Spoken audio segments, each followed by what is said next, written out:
CPI Narayana గారు ఏది చేసినా ఒక వెరైటీ ఉంటుంది. గాంధీ జయంతి రోజు మీడియాని పిలిచి చికెన్తో భోజనం పెట్టిన ఆయన చాలా కాలం పాటు చికెన్ నారాయణ కింద ఫేమస్ పొందారు.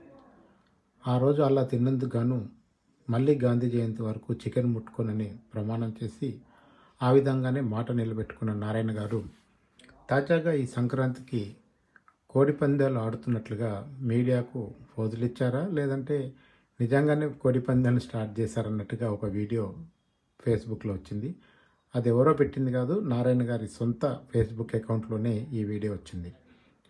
కోడి పందాలు మొదలు పెడుతున్నట్లుగా, రెండు కోళ్ళ మధ్య పోరాటాన్ని మొదలు పెడుతున్నట్లుగా, కెమెరాలకు ఫోజులు ఇస్తున్నట్లుగా అక్కడ ఉన్న మాటలు, అక్కడ జరుగుతున్న సంభాషణలు, అక్కడున్న సన్నివేశాన్ని చూస్తే అర్థమవుతుంది.